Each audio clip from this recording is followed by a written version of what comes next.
Bon, on est venu pourquoi? On n'est pas là pour chercher la vérité, nous. On n'est pas là pour chercher les embrouilles.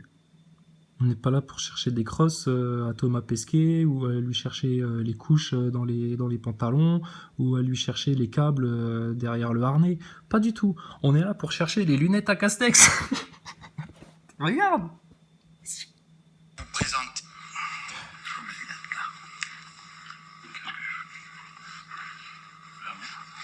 Non mais c'est un truc de fou ça.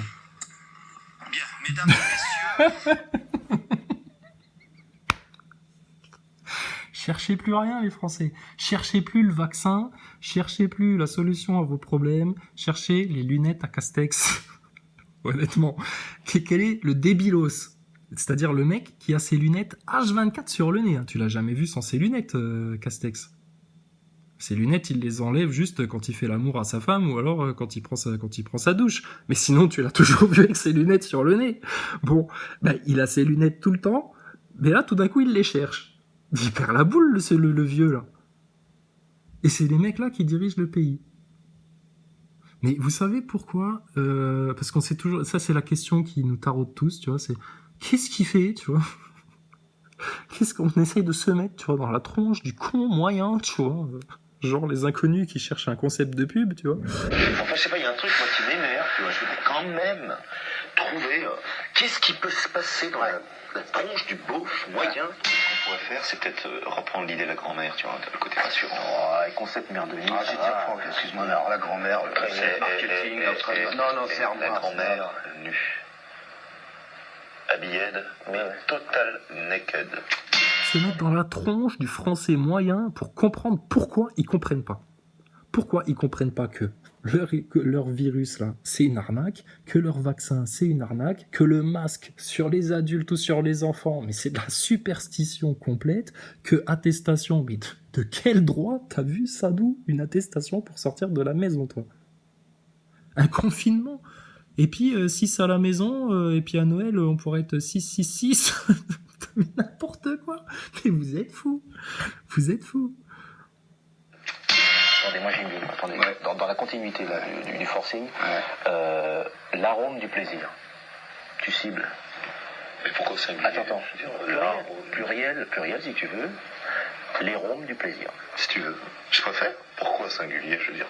L'arôme du plaisir, du vouloir, du désir, du plaisir. Voilà, t'es moins restrictif là. Oui, avec Lendl. Nu. Dessous. Et la grand-mère. Et puis bien sûr, la laïcité. Oh, alors attends, parenthèse, ça à la radio, j'étais ailleurs, du coup j'ai pas sorti le téléphone assez tôt. Ils ont donné des petits extraits de la plaidoirie du procès qu'il y a eu là pour Charlie Hebdo. Oh, alors le tout sur le droit de blasphémer Dieu, c'est un droit, les fanatismes religieux, ceci, cela, machin, etc. Mais attends, quand t'es en obéissance au Créateur, au Tout-Puissant, tu te dois d'être fanatique et de refuser ce monde-là, mais de manière catégorique, radicale. Il n'y a rien de bon qui sort de votre monde, là. C'est que du mensonge, de l'orgueil, de la manipulation, de l'envie, du matérialisme, de l'argent. Vous êtes les esclaves de Satan, tous, là. T'es obligé d'être fanatique en fait quand tu crois en Dieu. C'est catégorique et radical. Tu peux pas faire de compromis avec ce monde-là. C'est impossible. Il n'y a pas de compromis à faire avec vous.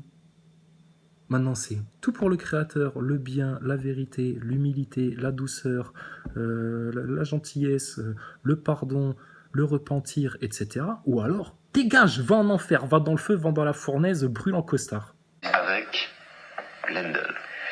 Nu. Dessous. Et la grand-mère. Et nous, on souhaite ça à personne, même pas à Castex, le pauvre. Il a perdu ses lunettes. C'est pour ça qu'il comprend plus rien à ce qui se passe. Il est trop fort, quand même.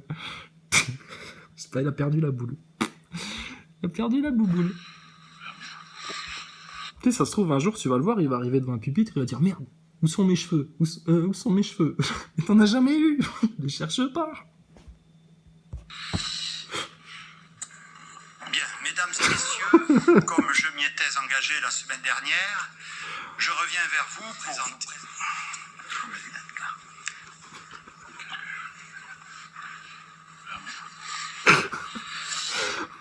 Bien, bon, passons à la suite.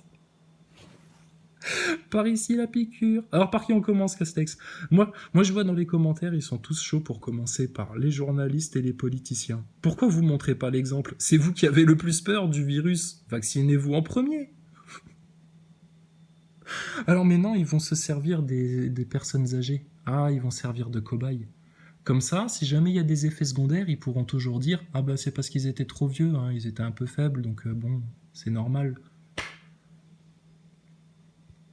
Hein, le temps de faire avaler la pilule à assez de Français. De votre vaccin sorti de la poche, vérifié de rien du tout, et là ça y est, te le balance sur le marché. Et alors attends, là il y a un autre truc moi qui me taraude là. 200 millions de doses. Bon, en admettant, vous prévoyez 2 doses par personne. Donc déjà, ça prouve que ton vaccin, là, il est efficace qu'à moitié. Mais 200 millions de doses. Ah, je viens de comprendre que c'était une parodie de Freddy Krueger avec la main. Là. D'accord, bien vu. 200 millions de doses. Bon, en admettant 2 doses par personne, en admettant que tous les Français en prennent. On n'est jamais que 67 millions en France. Pourquoi vous avez commandé 40 millions de doses supplémentaires? Pourquoi faire? À quoi ça sert? C'est la stratégie Bachelot? Dépenser de l'argent à coups de milliards pour rincer grassement l'industrie pharmaceutique et puis après tout jeter à la poubelle comme pour le H1N1? Parce que là, je te le rappelle, Castex, il y a 50% des Français, ils sont pas chauds du tout pour le vaccin. Mais comme vous êtes déjà en train de les contraindre, hein, vu que c'est un projet qui est partagé par le politique et les sociétés privées, les multinationales, etc., vous êtes déjà en train de contraindre les Français, et ça, même Michel Apathy, là, il l'a bien compris, contraindre les Français par la société. Ben, en gros, si tu prends pas le vaccin, mon gars, c'est fini, tu prendras plus l'avion, tu pourras plus voyager déjà. Et puis bientôt, tu pourras plus réserver une chambre d'hôtel, puis bientôt, tu pourras plus bosser. C'est fou, ça, on dirait la marque de la bête, quand même. Incroyable. Bon, t'as retrouvé tes lunettes? Je te rassure, hein, ne les cherche plus jamais, elles sont tout le temps sur ton pif. D'accord? Enfin, bref. Non, mais c'est la rigolade. Bravo messieurs, succès total pour la SFP Winer Society. Le produit ne s'est pas vendu, mais tous les professionnels ont reconnu que la pub stratégie était overwin. Et alors après?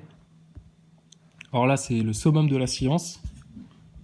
Ah, parce que là, avec le vaccin, le virus et tout, là, on est déjà au top, là. Mais alors, le summum de la science,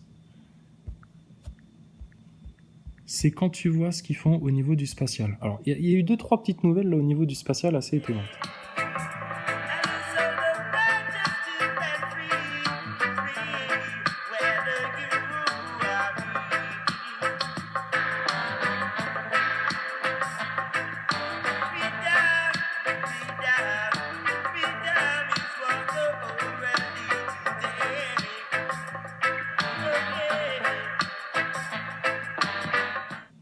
Alors, il y a déjà eu cette histoire de monolithe, là, façon 2001, l'Odyssée de l'espace. Alors bon, ça a animé toutes les interrogations, tous les commentaires sur les réseaux sociaux, etc., machin. Ça, c'est pour te faire monter la sauce, ça. Bizarrement, il y a eu un effondrement non planifié, celui-ci. Pas comme l'économie pour faire le grand reset. Pas comme les valeurs sociales, pas comme les valeurs chrétiennes en France. Non, non. Ça, c'est un effondrement. Celui-ci, apparemment, il a pas été planifié. Contrairement à tous les autres effondrements dans tous les domaines qui soient sur Terre, même l'effondrement de la nature, de la faune, de la flore, tout ça, c'est planifié. Par contre, l'effondrement d'Arecibo, alors ça, par contre, c'était pas planifié. Alors, à quoi ça servait ce gros appareil-là? Ça servait à repérer s'il y avait des extraterrestres en approche. Hein, t'as déjà vu le film Contact? Ben voilà, c'est ça le truc. Quand on connaît la vérité, franchement, vous avez bien fait de le péter parce que ça sert à que dalle votre truc. Mais bon, ce qui nous intéresse surtout, c'est ça. Les fameux dangers des débris spatiaux. Mais les dangers pour qui? Pourquoi? Tout ça de débris spatiaux? Tous les points bleus indiquent des déchets spatiaux? Bah dis donc, c'est ça, hein, l'espace. Mais qui c'est qui pollue comme ça? C'est quand même pas les terriens. Bah non, c'est les putains d'astronautes qui vont même pas dans l'espace, c'est une grosse fraude. Et alors là, attends. Là, vous paniquez, là. Alors, je sais pas qui c'est, Fatoumata Kébé, elle veut éradiquer les débris spatiaux. Qu'est-ce qu'on en a à faire des débris spatiaux? De toute façon, dans le pire des cas, ils retombent sur la Terre, ils sont cramés dans l'atmosphère, enfin sur la Terre, sur le globe, ils sont cramés dans l'atmosphère, et puis hop, disparition, il n'y a plus rien. Et ça, je l'invente pas. De nouveau, on va remontrer cette fameuse séquence de la conférence de Mélenchon sur les déchets spatiaux. Et il était avec Thomas Pesquet, un spécialiste. Tu tapes sur YouTube « La guerre de l'espace aura-t-elle lieu ?» Voilà. La France insoumise, on l'a déjà commenté plusieurs fois cette vidéo-là. Et tu verras, à un moment donné... Attends, tais-toi, toi. Va t'occuper de ton vaccin et de ton virus, la blonde. À un moment donné, t'as Mélenchon qui nous dit quoi? Le peuple sont sur lesquels le drapeau des États. Portons-nous à cette situation? Acceptons-nous la compétition et la course à la propriété des corps célestes? Tu vois, bon, il te fait tout un speech sur la propriété des corps célestes, etc. Et à un moment donné, il te parle des déchets spatiaux. Magnifique dont disposent les Français et qui prouve sans cesse sa capacité à des performances. Il est tenu pendant la campagne présidentielle. C'est une saine convergence, je tiens à vous rassurer, Jean-Luc. Mais je suis totalement rassuré des convergences avec vous, Madame la Présidente. Il n'y a pas d'inquiétude sur le sujet. Quel faillot, ce Mélenchon. Quel obséquieux. Oh, ma biche. Oh, ma biche, ma biche, ma biche. Ma biche, ma biche, ma biche. La question de l'espace y était posée. Et j'abordais 3 thèmes que je vais reprendre rapidement devant vous. Celui de la pollution de l'espace vient d'être évoqué, je n'y ajoute rien, je partage le point de vue de la préoccupation que représente cette pollution gigantesque, vis-à-vis de laquelle, bien sûr, il y a les moyens de connaissance, mais dont on ne voit pas très bien, à l'heure actuelle, quels vont être les moyens de réplique ou de réparation. T'inquiète pas, Jean-Luc. La grande science du scientisme, du consensus covidien a trouvé la solution. On va te montrer ça tout de suite après. Et juste pour vous dire à quel point cette histoire de débris spatiaux, déchets spatiaux, ça n'a aucun sens. Pourquoi? Écoute Jean-Luc, il est franc-maçon, il sait lui. Sinon qu'une bonne partie d'entre eux vont tomber tout seuls sur la Terre. Par conséquent, on en sera vont tomber tout seuls sur la Terre. Par actuel, quels vont être les moyens de réplique ou de réparation, sinon qu'une bonne partie d'entre eux vont tomber tout seuls sur la Terre. Par conséquent, quels vont être les moyens de réplique ou de réparation, sinon qu'une bonne partie d'entre eux vont tomber tout seuls sur la Terre. Par conséquent, on en sera débarrassé, mais peut-être n'est-ce pas le cas de tous les corps qui flottent. Point, barre, terminé. Ça, c'est la chose la plus intelligente que Jean-Luc Mélenchon a dit dans toute sa carrière. Tous les corps qui orbitent autour de votre globe, là, etc., ils sont voués, de toute façon, à tomber sur Terre. Ah oui, mais les satellites, tu comprends pas, ça risque de faire des chocs, des percussions, des trucs et des machins, etc., etc. Ah bon? Comment c'est possible que ça se cumule, ça, en orbite, vu que c'est un champ gravitationnel? Même Mélenchon, le franc-maçon, il est capable de te le rappeler, et tu te taperas, si tu veux, toute cette conférence qui dure 11 minutes 11. Ça aurait pu durer 33 minutes 33, mais là, ils ont choisi que ça dure 11 minutes 11. J'aime bien votre logo façon Walt Disney, à la France Insoumise. Ça m'a toujours fait marrer, ce logo-là. Tu regarderas ça, la guerre de l'espace aura-t-elle lieu, et tu verras que ton Thomas Pesquet, la seule chose qu'il a à répondre à Mélenchon, c'est pas de lui dire « Non, non, Jean-Luc, t'as rien compris du tout à ce qu'est une orbite, etc. » Il lui dit juste « Je préférerais qu'on parle de débris spatiaux plutôt que de déchets spatiaux, sinon on a l'impression qu'on est en train de polluer un ruisseau joli. » Le neuneu astronaute de base. Tu me crois pas? Mais regarde.